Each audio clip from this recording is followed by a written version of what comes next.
Aku bisa melihat dengan cepat bahwa dunia indah, tapi aku butuh waktu untuk bisa melihat ke dalam diriku dan mencari tahu apa yang aku mau. Ini bukan hanya sekedar kata egois, tapi lebih menjurus kepada happy life. Aku tidak tahu kapan, dan sampai kapan aku harus berjuang hingga menuju akhir yang aku inginkan.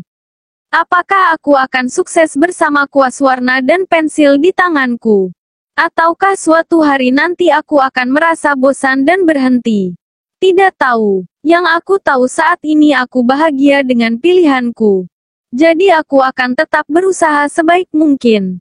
Tidak berhasil dengan menjadi pelukis bukan berarti gagal di dalam hidup. Jika suatu hari nanti berhasil dengan hobi melukis juga hanya secuil dari kata sukses. Aku sadar bahwa hidup manusia tidak akan mungkin bertahan selamanya. Aku tentu saja juga tidak tahu kapan aku akan mati. Tapi, karena aku sadar hidup hanyalah sementara, maka aku akan hidup bahagia hingga mati pun aku harus tetap dengan hati yang bahagia. Hari ini adalah hari pertamaku datang di kelas melukis yang semua isinya adalah orang asing. Ada yang berasal dari China, India, Thailand, Inggris, dan masih ada beberapa lagi yang sudah aku lupa dari mana mereka berasal. Jujur, aku masih kesulitan saat akan berbicara karena tidak gitu lancar dengan bahasa internasional. Tapi bukankah aku bisa mencoba bicara dengan bahasa tubuh seraya menyebutkan 1-2 patah kata yang aku ingat? Lucu, karena hari ini aku menjadi bahan tertawaan teman-teman karena bicara sembari mempraktekkan bahasa tubuh. Tapi syukurlah, mereka benar-benar tidak mempermasalahkan itu. Dan berkata akan mengajariku berbahasa internasional dengan baik secara perlahan.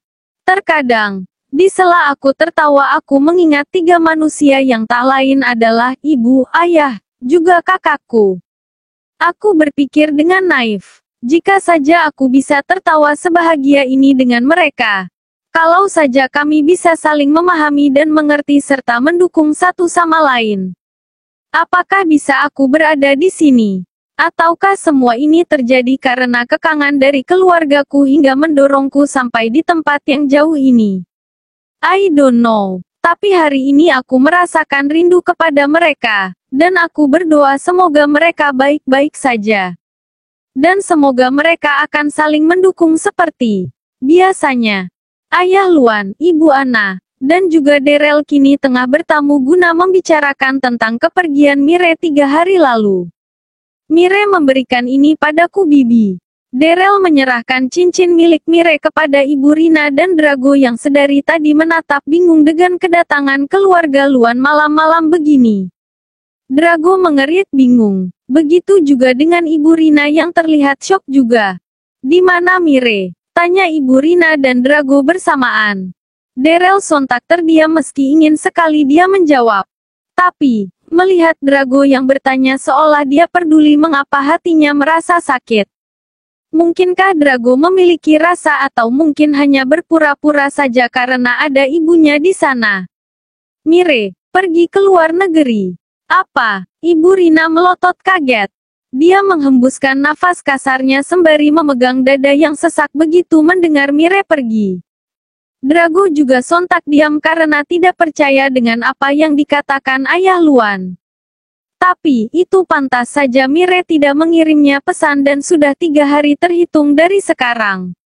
Maaf Rina, kau seharusnya tahu kan kalau Mire memang kekanak-kanakan.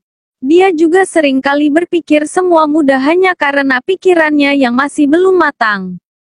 Tapi jika kau masih ingin meneruskan pertunangan ini, maka bisa Daryl untuk menggantikannya.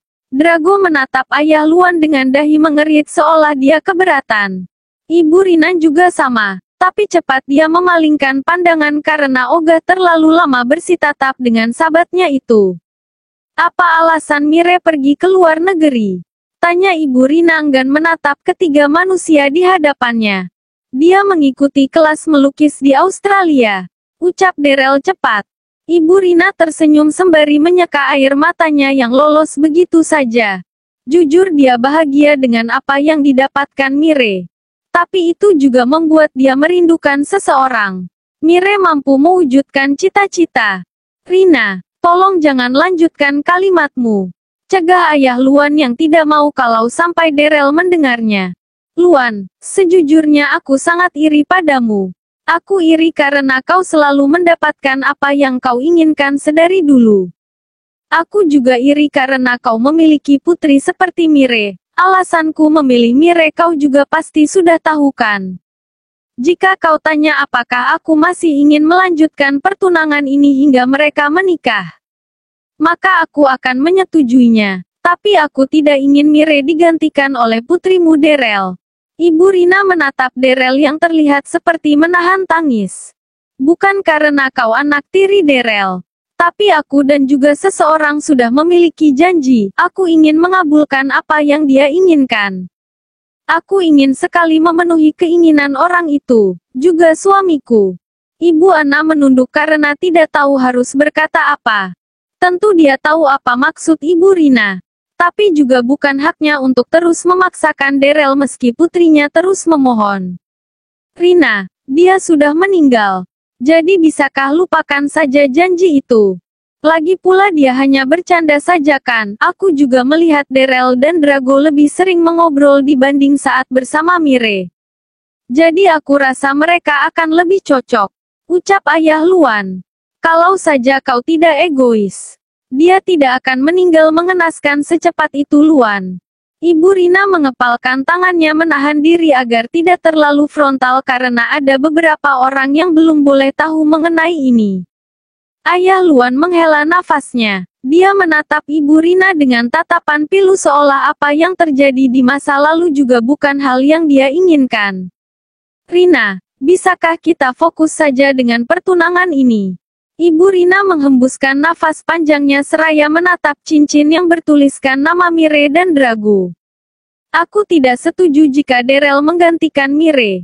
Tapi kalau yang kau bicarakan benar bahwa putraku terlihat akrab dengan Daryl, maka aku bisa apa? Mungkin aku hanya bisa bersujud memohon maaf saat bertemu dengan dia di akhirat nanti. Sekarang terserah saja padamu Drago. Drago terdiam seraya menatap Daryl yang seolah membalas tatapannya dengan tatapan seolah tengah memohon. Paman, aku akui Daryl memang sejalur denganku saat kita sedang berbicara. Tapi, aku tidak memiliki perasaan sejauh itu. Jika yang dimaksud paman akrab, itu karena aku memesan beberapa bahan bangunan yang akan digunakan untuk membangun restoran, dan Daryl membantuku banyak hal tentang itu. Maaf karena membuat paman, Bibi, juga Daryl salah paham dengan hubungan ini. Kau bisa mencobanya dulu Drago. Ucap ayah Luan. Drago tersenyum sopan. Paman, ini tentang hubungan yang bisa saja akan menjadi pernikahan. Meskipun aku sangat mencintai bisnis. Tapi hidup tidak melulu tentang bisnis kan. Aku akui, Mire sangat suka memaksa dan sembarangan. Tapi, aku tidak merasa keberatan dengan hubungan ini karena aku pikir. Dia bisa membuatku berhenti sejenak memikirkan bagaimana mencari uang. Aku juga sudah merasakannya paman. Mire memperhatikan papan tulis juga mendengarkan dengan seksama penjelasan dari guru pembimbing. Serta gak lupa merekamnya agar ia bisa lebih paham lagi saat di rumah nanti. Dan Lucy akan menerjemahkan untuknya. Begitulah hari-hari yang Mire lewati. Setiap hari belajar lebih dalam tentang seni lukis. Berteman dengan warna-warni juga coretan tangan membentuk pola gambar. Meski hatinya masih merasakan rindu kepada keluarganya. Nyatanya dia masih bisa tersenyum dengan indah, serta tertawa lepas saat dia merasa ada hal yang lucu. Sudah 3 bulan, semuanya masih sama. Belajar, belajar, dan belajar hingga dia paham benar dengan seni lukis. Bruk, Mire menjatuhkan tubuhnya di atas tempat tidur. Dia melirik ke samping. Tempat di mana Lucy berbaring dengan masker di wajahnya. Lucy, ini baru 3 bulan tapi uangku tinggal sedikit. Bagaimana denganmu? Serius, padahal aku mau ngutang loh. Kau juga sudah melarat. Tanya Mire kaget. Aduh, kalau anaknya pemilik toko bangunan saja sudah mau melarat, apalagi aku yang hanya anak tukang nasi uduk pinggir jalan. Jadi bagaimana dong? Lucy menghela nafasnya, lalu bangkit seraya menjauhkan masker dari wajahnya. Bagaimana kalau kita kerja paruh waktu saja? Serius?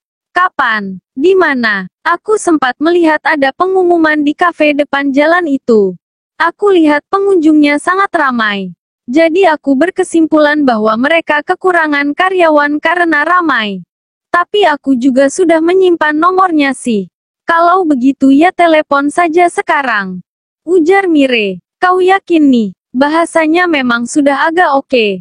Tapi memegang busa cuci piring saja kau tidak bisa. Lucy memaksakan senyumnya. Ini sih sekalian dia curhat kalau dia kesal juga harus mencuci piring bekas Mire. Bahkan kadang-kadang juga baju Mire. Lucy, kau sedang mengutuk di dalam hati ya? Tidak kok, kalau begitu aku akan menghubungi pemilik kafe. Tapi kau harus latihan mencuci piringnya. Oke, 3 bulan sudah waktu terlewati. Semua keindahan yang pernah ada di bayangan Daryl kini berubah menjadi hukuman dan rasa sakit yang tak kunjung menghilang. Pagi hingga menjelang malam boleh dia lupa karena sibuk menggila dengan pekerjaannya. Tapi saat malam hari dia sendiri. Bayangan-bayangan serta ucapan Drago benar-benar terus terngiang di kepalanya. Padahal dia pikir Drago merasa nyaman dengannya hingga lebih banyak berbicara padanya daripada dengan Mire. Tapi siapa sangka kalau pembicaraan tentang bahan bangunan itu sungguh hanya dianggap sebatas obrolan bisnis saja. Apakah walau sedikit tidak ada rasa sedikit pun kepadanya? Daryl menyeka air matanya, bangkit dari duduknya, lalu berjalan menuju lemari pakaian yang terdapat kaca di sana. Dia memperhatikan dengan detail komposisi wajahnya, juga bentuk tubuhnya. Sebentar dia memang tidak menemukan celah untuk orang menghina fisiknya. Tapi saat dia mengingat wajah Mire yang selalu tersenyum ramah, kini dia tahu apa yang kurang darinya. Apakah dia juga harus menjadi seperti Mire agar bisa menarik perhatian semua orang? Tapi, bukankah tidak mudah juga menjadi Mire? Dia selalu menyembunyikan wajah sedihnya dengan wajah penuh senyum itu. Sedangkan dia sendiri mana bisa mengikuti cara Mire yang dia anggap menipu dengan wajah palsu. Tidak mungkin saja kemarin itu terlalu cepat. Aku bisa mencobanya. Pelan-pelan pasti bisa membuat Drago menoleh padaku. Daryl menarik napas dalam-dalam, lalu menghembuskan perlahan. Di kamar Ayah Luan dan Ibu Ana. Sampai kapan kau akan terus melamun saat waktunya tidur? Tanya Ayah Luan yang merasa risih juga melihat istrinya setiap malam merenung seperti itu. Sampai Mire kembali, setidaknya. Ayah Luan menghela nafas panjangnya. Lalu berjalan mendekati Ibu Ana dan duduk di sebelahnya. Mire pasti akan segera menghubungi kita. Uang yang dia punya tentu saja tidak akan cukup karena kebutuhan di sana juga mahal kan. Nanti baru kita minta dia pulang. Ibu Ana terdiam sesaat, lalu menatap bola mata Ayah Luan yang nampak tak bersalah dengan apa yang terjadi. Sudah 3 bulan, Mire sama sekali tidak menghubungi kita. Apa Ayah ingat saat dia pergi persami waktu sekolah menengah atas dulu? Dia pulang sembari menangis karena merindukan kita. Dia menceritakan banyak mimpi buruk yang dia alami di sana. Sekarang bagaimana mungkin aku bisa tenang dan menunggu saja sampai Mire menghubungi yang belum tentu kapan? Mire sudah dewasa. Dia harus menghadapi konsekuensi dari jalan yang dia pilih ini. Kau sudah sadar kalau dia sudah dewasa.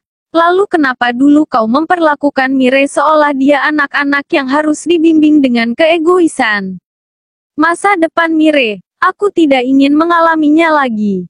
Mire adalah bagian penting dari hidupku yang aku harapkan dia bisa tumbuh terus bersamaku. Aku tidak ingin dia merasakan bagaimana perjuangan menjadi seorang pelukis hingga mati pun. Sembari memeluk peralatan untuk melukis. Kau masih terbelenggu dengan masa lalu rupanya. Kalau jalan pikiranmu seperti itu, maka aku tidak bisa berkata apa-apa.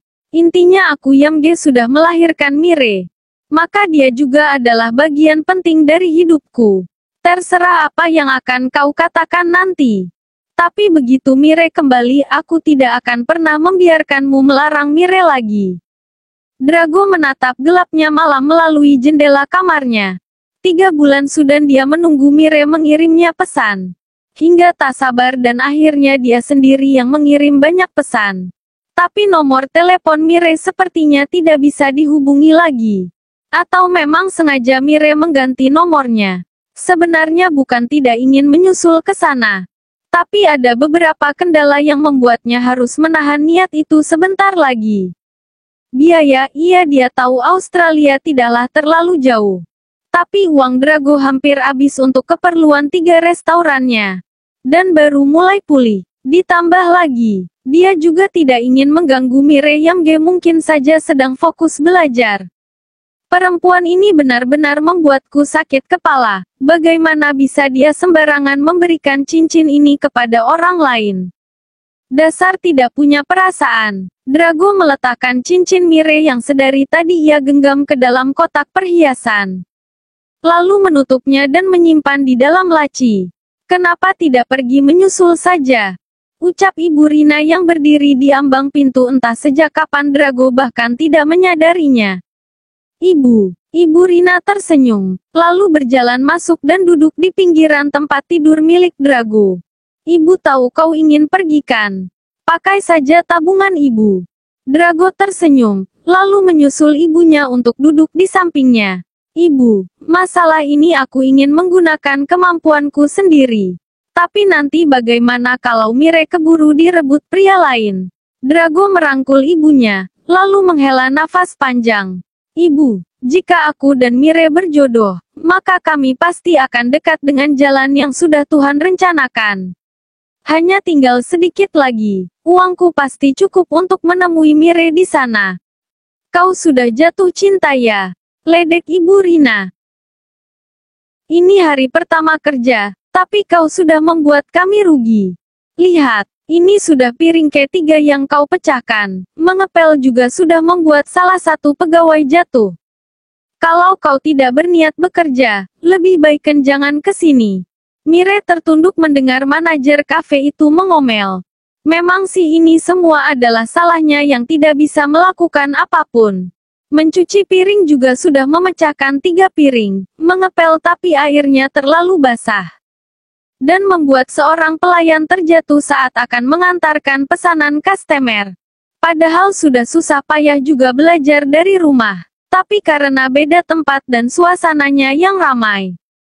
Mire menjadi merasa canggung juga gugup hingga kesulitan mengontrol tangannya. Saya minta maaf. Saya tidak akan melakukannya lagi. Selain dari kata maaf, tidak ada yang lain lagi kan?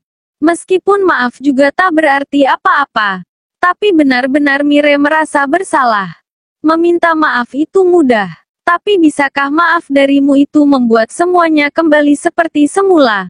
Lucy menatap Mire dengan tatapan iba. Padahal sudah belajar mencuci piring dan bersih-bersih di rumah. Tapi karena tidak terbiasa tentulah Mire masih tidak lihai dengan pekerjaan dapur yang sebelumnya. Hampir tidak pernah ia kerjakan. Aku akan melihat performa kerjamu dalam 1 minggu. Jika kau bisa memperbaikinya, aku akan tetap membiarkanmu bekerja. Dan akan memotong ganti rugi dari upah bulanan. Baik. Selamat, memang tidak tahu seberapa mahal 3 piring dan rasa sakit dari pegawai yang jatuh tadi. Tapi setidaknya dia masih bisa menghasilkan uang nantinya. Mire, maaf tadi tidak bisa membelamu ya. Soalnya kau kan memang berada di posisi yang salah. Mire terkekeh. Dia merangkul Lucy karena kini mereka sedang berjalan untuk kembali ke rumah sewa mereka. Jangan berlebihan, aku tentu akan marah kalau kau membelaku. Lucy, aku tahu kau tidak akan diam saat aku disalahkan ketika aku tidak salah. Dan kau akan membelaku saat aku benar. Jadi tetaplah seperti itu Lucy. Aku tidak tahu akan jadi apa kalau tidak ada kau di sampingku. Malah sekarang aku jadi berandai-andai kalau saja kita jadi pasangan lesbi hihihi. Dasar gila. Lucy menepis tangan Mire dan berjalan cepat meninggalkan Mire yang semakin tertawa lepas. Sesampainya di rumah sewa yang memiliki 2 kamar tidur, 1 dapur, 1 kamar mandi, dan 1 ruang tamu, di sanalah Mire dan Lucy tinggal. Mire duduk menangis tanpa suara merasakan perih di jari-jarinya yang terkena pecahan piring. Sungguh Dian memang sadar kalau dia terlalu manja karena tidak terbiasa dengan pekerjaan dapur meski dia juga bukan dari keluarga kaya raya. Tidak tahu pantas disebut sombong, pemalas, atau tidak tahu diri. Tapi memang tidak mudah juga hanya mencuci piring. Desis Mire saat dia menempelkan ujung katembat yang sudah dicelupkan ke dalam alkohol. Pekik Mire lagi saat dia memberikan betadin. Tidak perlu memakai hand sanitizer. Karena dia ingin mencuci piring agar terbiasa dan tidak menjatuhkan piring kafe lagi. Dia juga akan mengepel seluruh rumah sewanya agar dia semakin pandai. Bagaimana caranya mengepel dengan benar, tapi juga dia akan meminta bantuan Lucy demi untuk mengarahkan bagaimana cara-caranya yang benar. Tidak apa-apa Mire, hanya goresan kecil. Semua akan baik-baik saja, kau pasti bisa. Karena kau adalah seorang Mirelia. Mirelia meniup-niup jarinya yang sudah diberi obat, lalu menarik nafas dalam-dalam dan menghembuskan pelan. Mire bangkit dari duduknya dengan semangat, tidak ada waktu untuk bersantai dan segera menunaikan niatnya. Benar saja. 2 hari setelah itu Mire semakin terbiasa meski di hari kedua memecahkan 1 gelas, tapi cara mengepelnya sudah terbilang bagus.